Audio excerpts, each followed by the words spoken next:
What's stopping you from becoming a Catholic? Why can't women become priests? Why do Catholics worship Mary? Why do I need to confess my sins to a priest? Where is purgatory in the Bible? I think the Pope has too much authority. What's stopping you? You are called to communion with Dr. David Anders on the EWTN Global Catholic Radio Network. Hey everyone, welcome again to Call to Communion. This is the program for our non-Catholic brothers and sisters. So if that's you, you're not a Catholic yourself, maybe you were a Catholic years ago, but you fell away from the faith for whatever reason, or maybe you've never been a Catholic at all, but you've got some curiosity brewing there, and you're trying to figure things out about what does the Catholic faith actually teach. This is a great place to get those questions answered. Here's our phone number, 833-288-EWTN. That's 833-288-3986. If you're listening to us outside the U.S. and Canada, you would want to dial the U.S. country code first, and then 205-271-2985. You can also text the letters EWTN to 55000. Wait for our response, and then text us your first name and your brief question. Message and data rates may apply. Again, the phone number here, 833-288-EWTN. Michael Birchfield is our producer. Ryan Penny is our phone screener. Jeff Burson is on social media. So if you pose any questions via Facebook or YouTube, he will pass those along to us here in the studio. I'm Tom Price, along with Dr. David Anders. Tom, how are you today? Couldn't be better. How are you, my friend? I'm hanging in there. Thank you. Got a couple of emails we're going to lead off today while we're getting some of these calls screened. Here's one from Roger who says, when Jesus was asked, how should we pray? Why didn't he teach about contemplative prayer? Again, that's from Roger. Thank you very much. So, first of all, how do you know that Jesus didn't teach about contemplative prayer? And you're referring to the passage in the Gospel where he gives us the Lord's Prayer, right. Our Father. Yeah. And obviously, look, the sacred writers are literary authors, and they use literary techniques to convey points, and they give theological lessons and liturgical structures and this kinds of in the context of a narrative. Mm-hmm. The narratives are there to set up the theological teaching that is meant to be conveyed in that particular passage. It's not necessarily to give a comprehensive account of everything that Jesus ever did or said or thought or communicated. They're not, strictly speaking, biographies. That's not the point of the Gospels. Mm-hmm. In fact, the majority of the Gospels is taken up, or not the majority, but a big chunk, 25-30% of the Gospel is taken up with 1 week of Jesus' life. They're not comprehensive biographies. That's not their point. Mm-hmm. And the passage that you mentioned, the purpose of the passage, obviously, is not to teach everything that we might know about prayer, but to teach this particular liturgical form of prayer called the Our Father that all Catholics and all Christians pray on a daily basis. It is the foundation of the Church's prayer life. However, I think, taken a large review, I think Jesus said an awful lot about contemplative prayer. First of all, he tells us that mere repetition of verbal formula is ineffective, and that we will not receive any reward or answer from God if we just pray like the pagans do, thinking we will be heard because of our many words.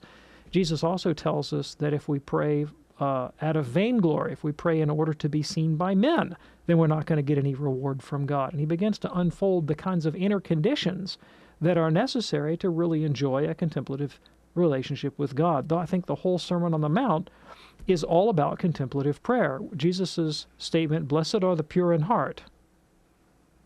Blessed are the pure in heart, for they will see God, is almost a one-sentence primer on the ends of contemplative prayer. If you read John Cassian is one of the church fathers. He was a monk in the Middle East and also in Egypt, who interviewed a number of the Desert Fathers about their spirituality and practice, and the record of those interviews has come down to posterity as one of the major sources for monastic spirituality.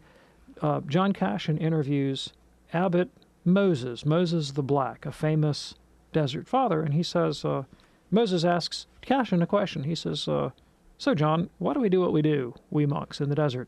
Why do we fast and watch and pray and live these lives of abnegation and abstinence and asceticism? And John Cassian, the young man, says, well, to get to heaven? And Abbot Moses says, yeah, obviously. But, what's the immediate goal? Why these particular means. Cashin says, beats me. Why do you do it? And Abbot Moses says, the end is purity of heart, without which no one will see God. And in fact, the entire contemplative tradition is almost a riff on that one admonition. Blessed are the pure in heart, for they will see God. The peacemakers, the meek, the merciful, those who hunger and thirst for righteousness. If you read a modern writer on the contemplative like Father Jacques Philippe, he'll tell you that the essence of contemplative prayer is not so much a particular datum of intellectual content that we might hold in mind, but a certain disposition towards God of trust and faithfulness, of eagerness to be united to God in charity, an openness, a willingness to be moved upon by the Holy Spirit. That's all we bring to the table, and God does all the rest. Jesus says in the Gospel of John, chapter 14, whoever loves me and keeps my commandments, my Father and I will come to him, make our dwelling within him. In what manner? St. Thomas, commenting on that passage, says, in the manner that the known is in the knower, and the beloved is in the lover. Again, this is the end of contemplative prayer. So when you take the whole teaching of Jesus into consideration, I think Christ taught about very few things other than contemplative prayer. It's all there. Just got to look for it a little bit. Roger, thank you so much for your email. Here's a quick one now from an anonymous listener. Why are there so many Hail Marys in the Rosary? Thanks. The Rosary was designed basically in imitation of the Benedictine Psalter. It is the practice of monks in the Benedictine tradition to pray through the 150 Psalms of David on a weekly basis. And the Rosary, as first conceived, was 3 cycles of mysteries with 15. My math just went out of my head. Basically, 3 cycles of 5 mysteries. Yes. So times 15 times 10 Hail Marys equals 150. Right. Okay. Now, Pope John Paul messed the math up. He added some new mysteries. But basically, that was the idea, that over the course of a week in meditating on the mysteries of the Rosary, one would pray at least 150 and salutations to the Blessed Virgin Mary in imitation of the 150 Psalms that the Benedictines prayed. Why? What's the purpose of that? Well, Benedictine spirituality actually stands kind of at the heart of the whole Latin tradition. We just talked about John Cashin. Yes. The whole sort of monastic thrust. Most lay people in the Middle Ages didn't have time or inclination or ability to sit there and read through 150 Psalms. This was a way to kind of participate in that spirituality in a more easily accessible way. And it's been found to be useful for other reasons as well. Beautiful. But I mean, there's nothing magical about 150. You want to do 149, that's fine. If you get stopped at 75, God knows what you mean. Off you go. Our phone number here, 833-288-3986.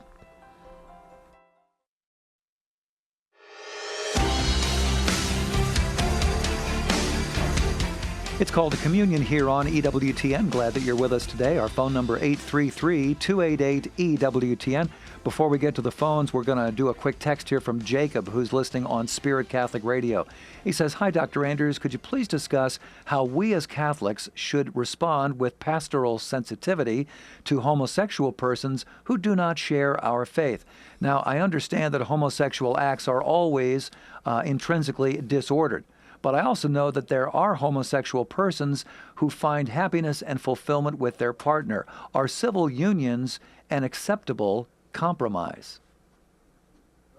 Thank you. Lot going on in this question, and it's a difficult one, and I probably won't do it justice in this brief phone call. Let me address a few things. The question of homosexuality as a not terribly common, but pervasive psychological tendency in human history is something that we can date and locate in the historical record going back thousands of years. So there have always been people who have had homoerotic attraction. There is layered on top of that in our present culture a whole set of ideological convictions about how to regard those inclinations. And I think it's challenging to talk about the question of homosexuality abstracted from that cultural architecture. Because one of the things that the history of homosexuality down through the centuries shows us is that different cultures have had radically different ways of conceiving about what this meant and how you should act it out or should not act it out and so forth.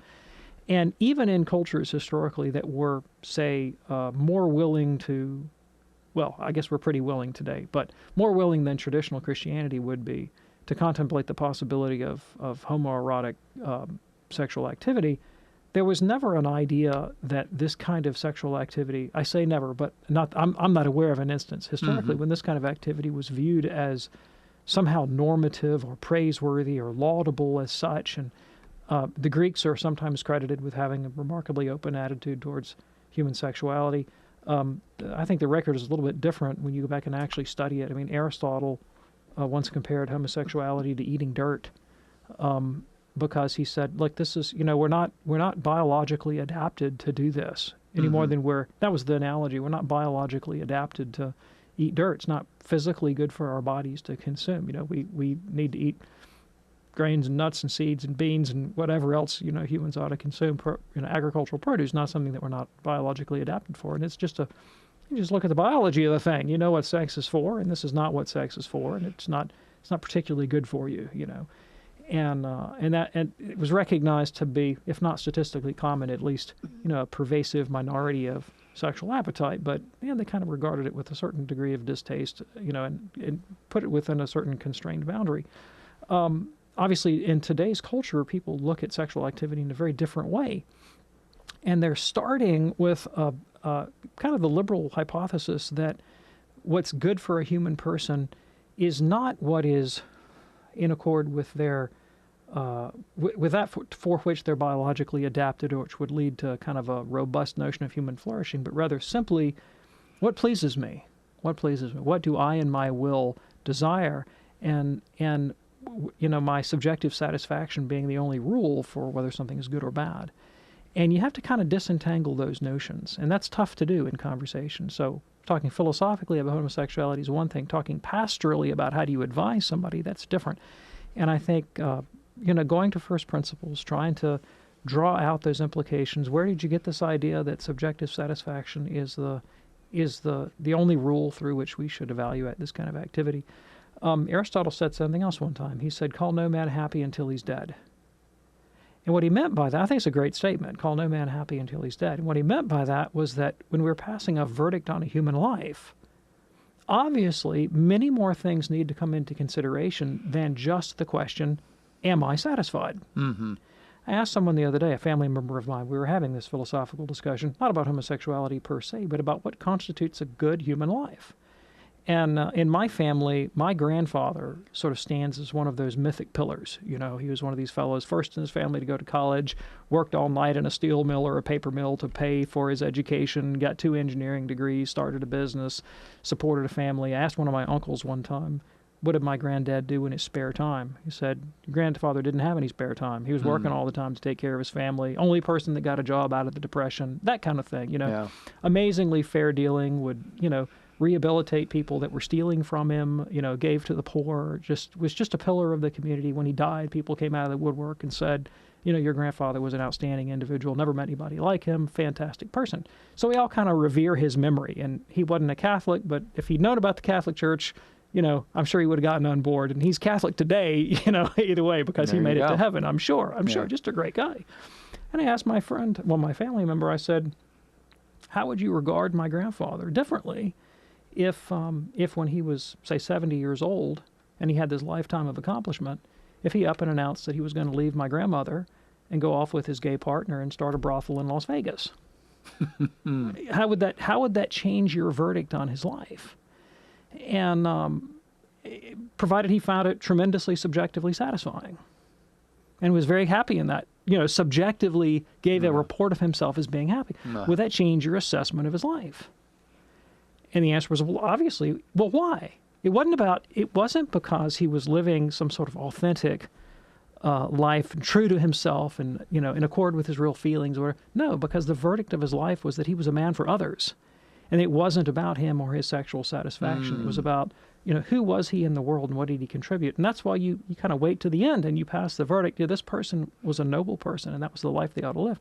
And I really think historically, that's how we thought about human sexuality. Human sexuality was one part of a human person that necessarily had wide-ranging social implications. My sexual activity is never private. It's always public in some fashion because it has public downstream consequences. do I take my sexuality and put it at the service of the family and of the common good, even perhaps at the sacrifice of my own private satisfaction? Is that the meaning of my sexuality? Or is it just some sort of tool that I can exploit for my own private aggrandizement or pleasure? And so there are kind of deep philosophical questions about who we are as people and how we ought to live our lives. I don't think you can untangle pastorally the question of how we conduct ourselves sexually from these much larger social questions.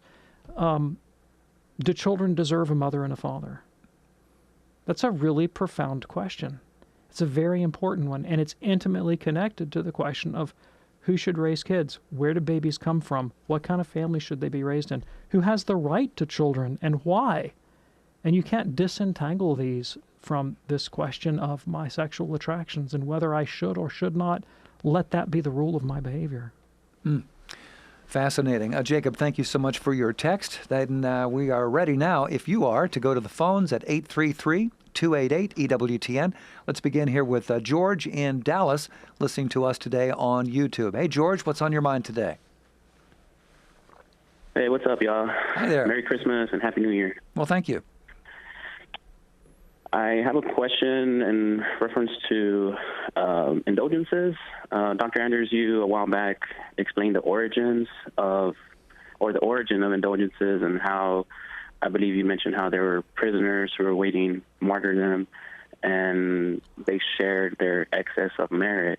Well, my question is, how can someone, or what does it mean, or both, to have excess of merit? What does that mean exactly? Thanks. How I do you appreciate have it. Thank you. So don't think about merit as if it were a quantity. Like I'm a receptacle and I can hold like 8 ounces of merit, and all of a sudden now I've got 10 ounces, so I'm overflowing, and I've got to get rid of my extra merit, so I'm handing it off to you. Don't think of it in those terms. That's the wrong metaphor. And perhaps excess is an infelicitous word, but it's clearly a biblical idea that God hears the prayers of the righteous more than he hears the prayers of the unrighteous. Now, God will hear the prayers of the unrighteous too. If he didn't, we'd be out of luck. We could never be converted. We could never pray to God for forgiveness because we'd always be praying in a state of mortal sin and never get out of it. God hears the prayers of the unrighteous also, particularly prayers of repentance. But it's a biblical principle that God hears the prayers of the righteous more than he hears the prayers of the unrighteous. Way back in Genesis 18, Abraham pleads with God on behalf of the city of Sodom. And he says, will you spare this city if I can find 10 righteous people? And he's whittled his way down to 10. He started out at, 100 or whatever. Yeah. And God answers Abraham and says, yes, for the sake of the 10, I'll spare the whole city. So on behalf of the righteousness of a few, I will show clemency and mercy to the many. And same thing happens with Moses. God says, get out of the way, Moses, I'm going to wipe out Israel. And Moses says, far be it from you, O God. If you do this, your enemies are going to say you couldn't lead your people into the promised land, and you're going to, you'll get a bad reputation for yourself. And remember your promise to the patriarchs. And God says, okay, Moses, because you asked, and, out of fidelity to Abraham, Isaac, and Jacob, I'll spare this stiff-necked and wicked people. Again, same principle. Yes. And in the book of James, chapter 5, James says explicitly, the prayer of a righteous man availeth much, accomplishes much. And he also deals with the problem of why your run-of-the-mill Christian doesn't get his prayers answered. And St. James tells us, he says, it's because you pray with wrong motives. So there's a right way to pray, a wrong way to pray. There's a righteous way to pray, an unrighteous way to pray, and God's more responsive to one or to the other. Now, obviously, the preeminent example of the righteous availing on behalf of the wicked, of course, is the sacrifice of Christ, whose sacrifice is of infinite value and availeth much for our good. But those who have been transformed in grace and become members of Christ's body also participate in that economy, so to speak. So St. Paul tells us in 2 Corinthians 5 that the apostles are like Christ's co-laborers, and God makes his appeal through them. And Paul can tell us in in Colossians chapter 1, he says, I fill up on my own flesh what's lacking in the sufferings of Christ on behalf of his body, the church. And so that intercessory relationship of the few for the many, which is made possible because of the grace of Christ distributed throughout his body, But to a supereminent degree in the saints, whose prayers are thereby more efficacious than hoi polloi, so to speak, that's a biblical idea. That's a biblical idea. And the regime of indulgences was just kind of an institutional recognition of that fact, and the creation of a structure that could rely in a consistent kind of way on that theological dynamic. It was the recognition that the church contains within its body members of extraordinary merit, through whose prayers we might expect extraordinary mercies from God.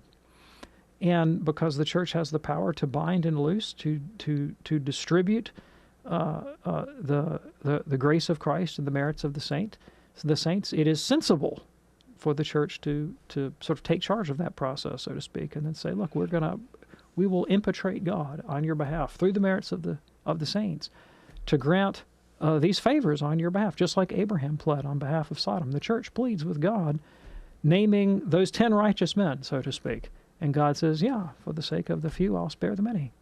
George, thank you so much for your call. We hope that is helpful for you. And that opens up a line for you right now, 833-288-EWTN. That's 833-288-3986. It is called to communion here on EWTN. We'll be talking with Jim in a moment here. But first, a Facebook question that just popped up from Lucia. She says, people say that there are too many man-made rules in the Catholic Church. How should I respond? Okay, thanks. So I think you have to ask questions and specify, maybe draw some distinctions. That's possible. Maybe there are too many man-made rules in the Catholic Church. You ever read the Code of Canon Law? Oh boy, it's very long. It's got a lot of rules in it. All right, and the Church doesn't maintain the position that just because the Church promulgates a rule, that rule can't be changed. And Church changes those kind of positive laws. Those, look, the civil government passes a law that says you can't drive faster than 55 miles an hour. Whoops, that dates me, doesn't it? Now then they changed it to 70, right? They changed the law because both laws were there to serve the common good. Yes. But after looking at the data on crash reports and gasoline costs and all the rest, they said, 55 was good, but, 70 will be better. We're going to change the speed limit on the interstates. And the Church does that too from time to time. There are those kinds of rules governing, the liturgy or, how you handle annulment cases, and there's kind of the administrative machinery of running this organization called Catholicism. And those rules are subject to change, and every once in a while, the Pope will send down a motu proprio and say, I'm changing canon number 917.A. It now reads like this, right? Okay. And that we do that, and that's okay. That's okay. But should there be rules? Because really when people say there are too many rules, sometimes what they mean is, I don't want any rules. Get these rules away from me. Well, you got to have rules. You have to have rules about which side of the road to drive on.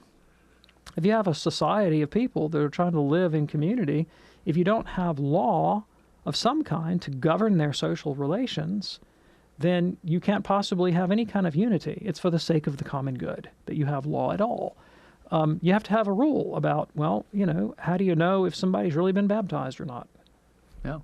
How do you know? I mean, it's an important question. Have I been baptized or not? Somebody poured a beer over my head at a party. Did that count? By the way, no, it doesn't. Okay, good. We did get a question earlier about whether monks invented beer. We have to answer that one, too. We will definitely get to that. But there are other things that the Church can't possibly change. The Church could not declare, for example, that murder was okay, or that adultery were okay, or that it was right to not worship God. See, these things are not just man-made rules. These are inscribed in our very nature by our Creator, and they're descriptions more than rules of that which conduces to our true good. The Church can't change that. Thank you. And Lucia, thank you so much for your question. I'm glad you're watching us today on Facebook. In a moment, we'll talk with Jim in Eureka Springs, Arkansas. We have a line open for you, 833-288-EWTN, here on Call to Communion.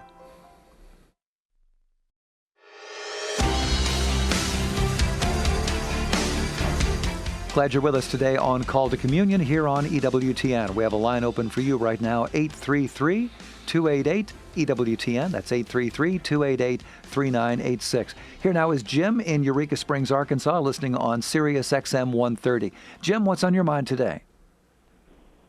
Hi, thanks for letting me get in. Oh, sure.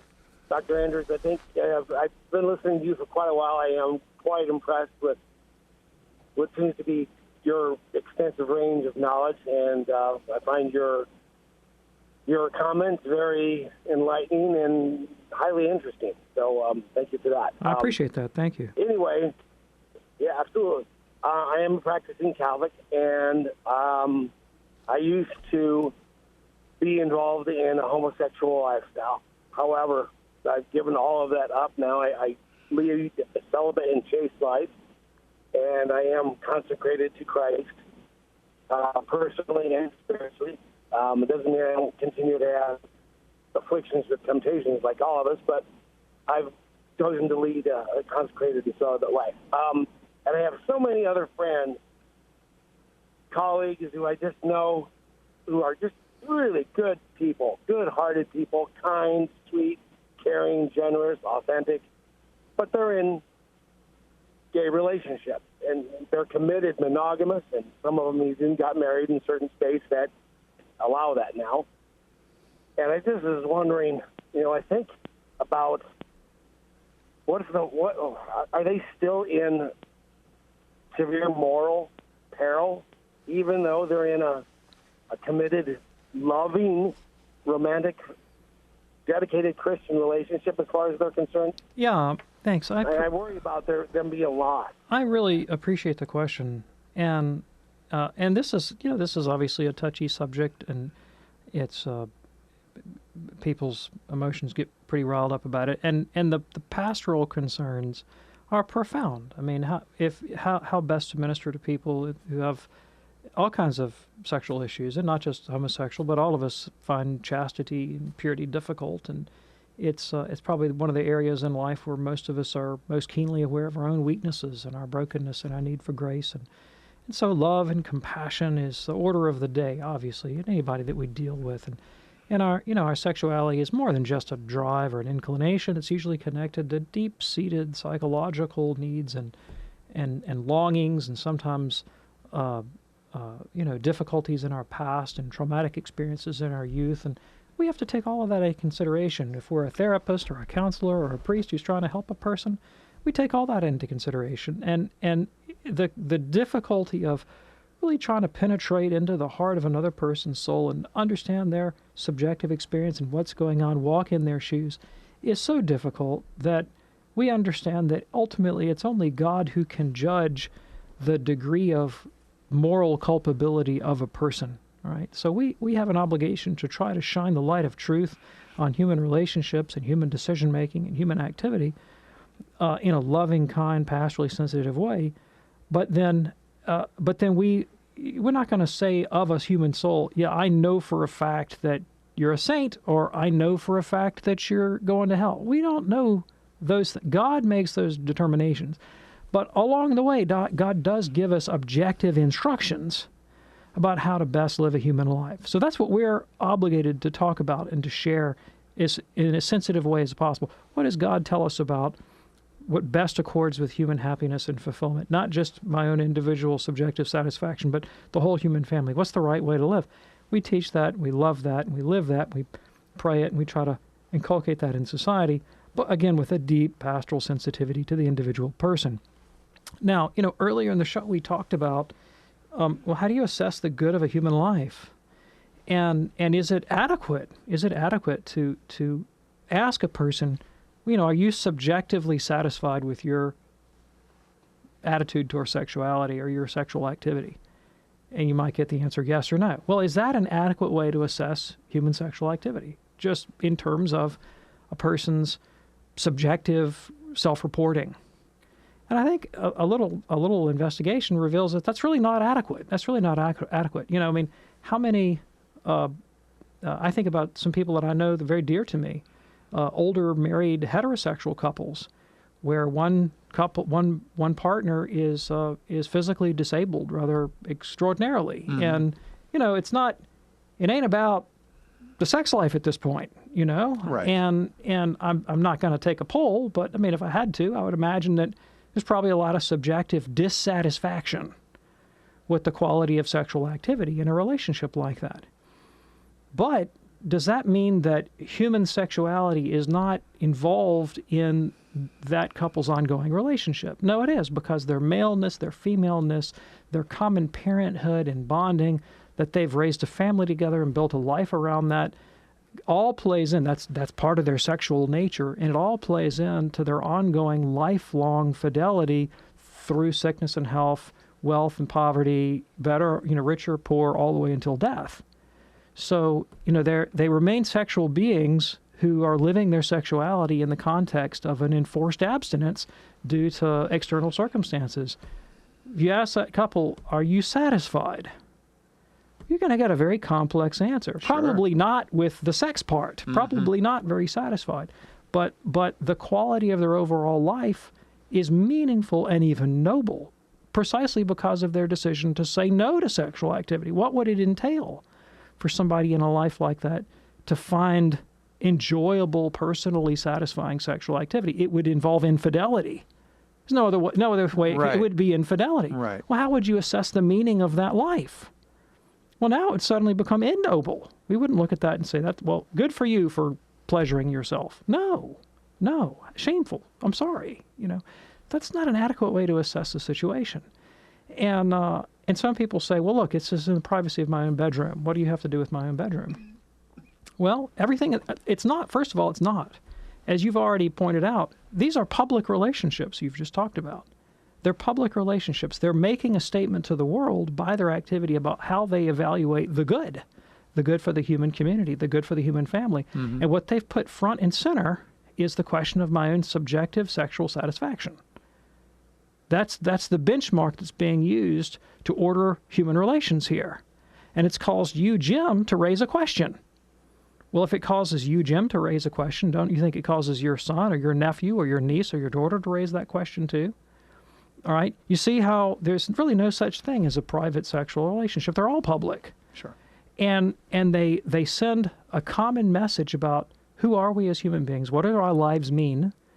What's the purpose of our sexuality and our relationships? What does that have to say about family, about children, about who should raise children and why, where our loyalties lie? The classical Catholic picture is that God gave us human sexuality so that we could have babies. And he wants us to have babies, so he made sexually pleasurable.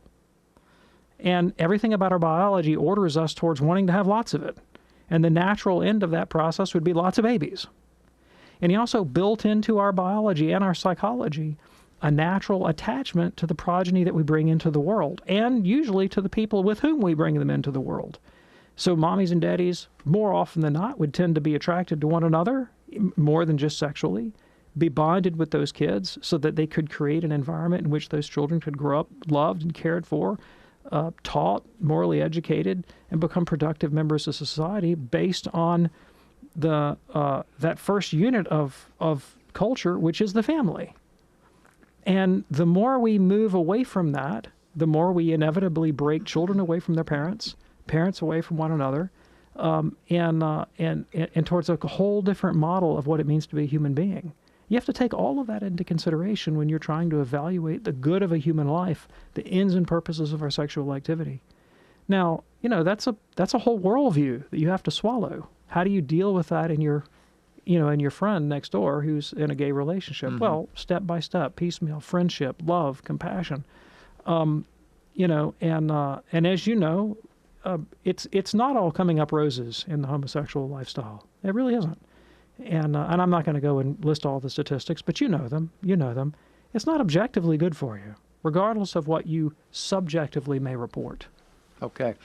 Hey, that's a great question, Jim. And the podcast of this program will be available in the next couple of hours. You may want to refer your friends to that podcast. The address is ewtnradio.net, ewtnradio.net. Thanks again for your call. This is Call to Communion here on EWTN. Fred is listening in Louisville right now on our longtime EWTN radio partnership with Holy Family Radio. Fred, what's on your mind today? Yes, I heard the homily a couple of days ago, and it was about the birth of Jesus with Mary, and the birth was just like a normal birth from any other mother, and the Jesus come through the birth. And I was wondering what the church teaches on that? Because I didn't think that was true. Yeah, thank you. I appreciate the question. So the church teaches that Jesus' birth was not a normal birth. It did not occur the way most human children are born, but Christ was born in a miraculous fashion so that the virginity of the Blessed Virgin Mary remained intact, and she is ever virgin before, during, and after the parturition, and it was a miraculous delivery.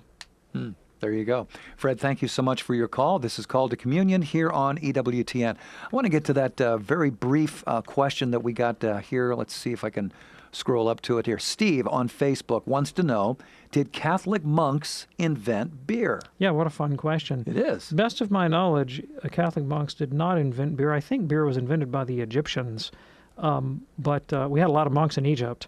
And Catholic monks definitely cultivated the art of beer making, and German monks and Benedictine monks and Trappist monks, in particular, have been making brewing beer for a long time.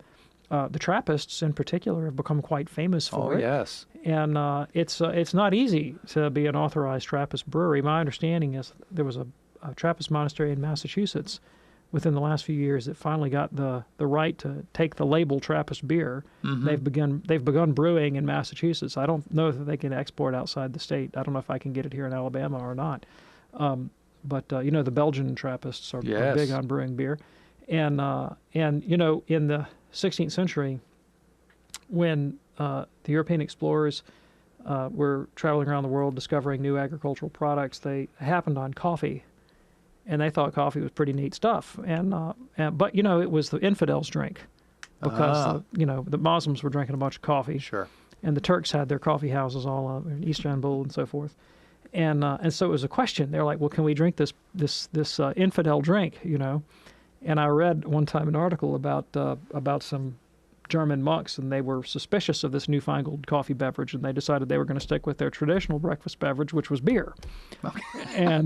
And they would occasionally, there were some German monasteries that for Lent, they would go on a very strict fast, beer only. Wow. The beer only fast. And I read a beer blogger once who decided he was going to follow the monks in that, and he went on a beer only fast for Lent, lost a lot of weight. I don't recommend it. Don't recommend that system, but there's been a long relationship between Catholic monasticism and the brewery, but they did not, in fact, invent the beverage. I believe that is credited to the Egyptians. Okay. Steve, thank you so much for your question. It's Called to Communion here on EWTN. Let's go to Jerry now in Jacksonville, Florida, checking us out today on YouTube. Jerry, what's on your mind today? Hello, can you hear me? Yes, go right ahead. Yes, I have a question to ask you, if it's okay for me to ask. Go right ahead. So I've been a Christian for about 5 years now, and I was just wondering, I've been with a couple men, and I want to know if I'm still going to be going to heaven. Yeah, thanks, Joe. I really appreciate the question. So whatever we do in life, if we do something wrong in life, and it could be in our sexual life, it could be we could lie, we could steal, we could murder, we can commit adultery, all kinds of things we might potentially do wrong. Christ has set up the church so that we can obtain forgiveness for those things. And in particular, he gave the church the power to forgive sins in the sacrament of reconciliation, or the sacrament of penance. And when I go to the priest and I say, Father, I'm sorry I did this, this, this, and this, the priest says, through the authority of the church, that Christ gave the church this authority. In John 20, when he said, whoever sins you forgive are forgiven, he says, through the authority of the church, I absolve you of your sins. In the name of the Father, Son, and Holy Spirit. You're forgiven. You're done. It's over. It's put behind Jesus as far as the east is from the west. Go forth and sin no more. That's a great comfort. That's a tremendous comfort. So whatever you have in your past, whether it's of a sexual nature or some other kind of wrong that you believe you've done, you just bring it to the Lord in confession.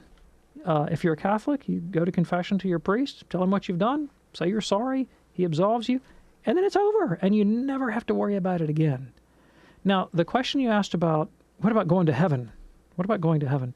Jesus tells us, he says, whoever perseveres to the end will be saved. He doesn't say, he who once enters upon the way of life and never sins again will be saved. He doesn't say that. He doesn't tell us that, if we ever sin, we're absolute toast. He doesn't say that. He says if we persevere to the end, we will be saved. So you tell God you're sorry for your sins. You make a decision to try not to sin again. You stick close to Christ and to the sacraments. You put one foot in front of the other each day. And you know what? If you fall again, you go back to confession. You try again the next day. The important thing is to persevere in the faith. He who perseveres to the end will be saved. All right.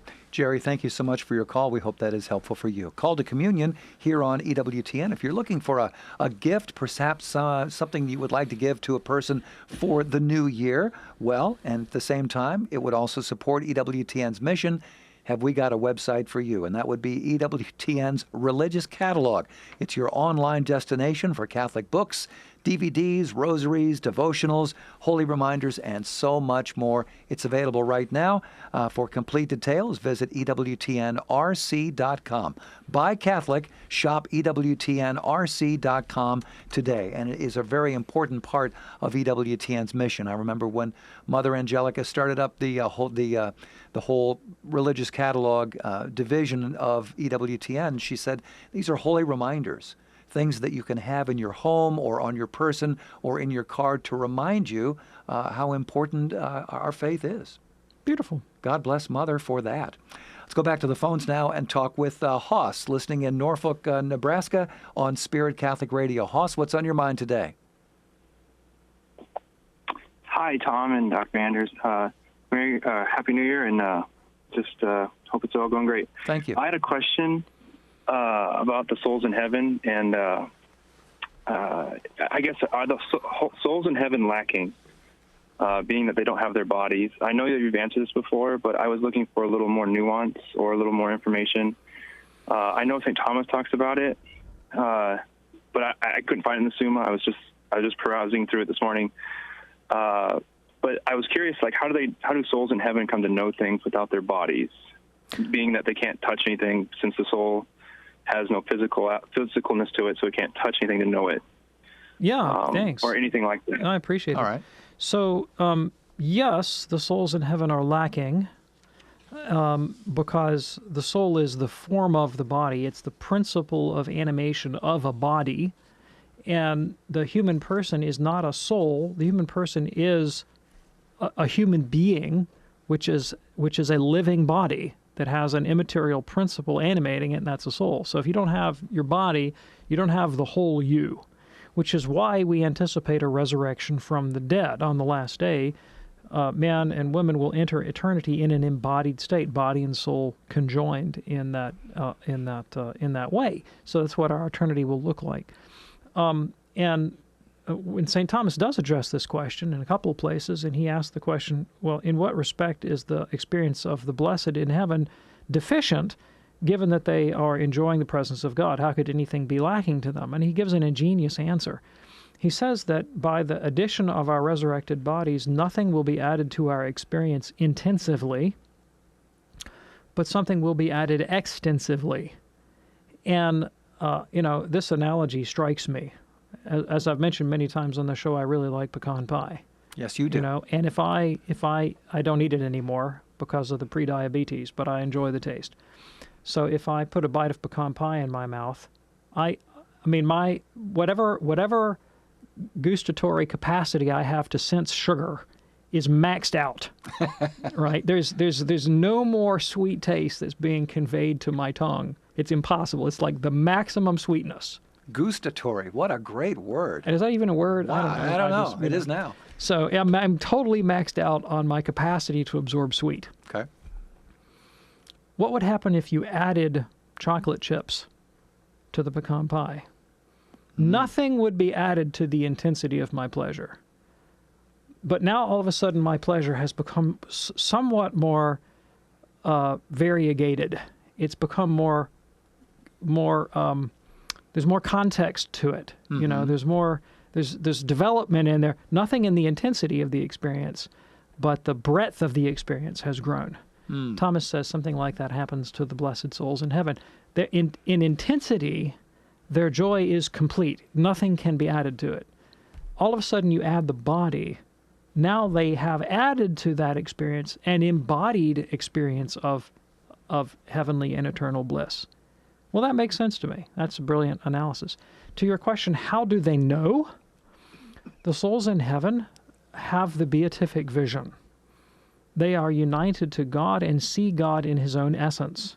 And so they know all things in God. Okay.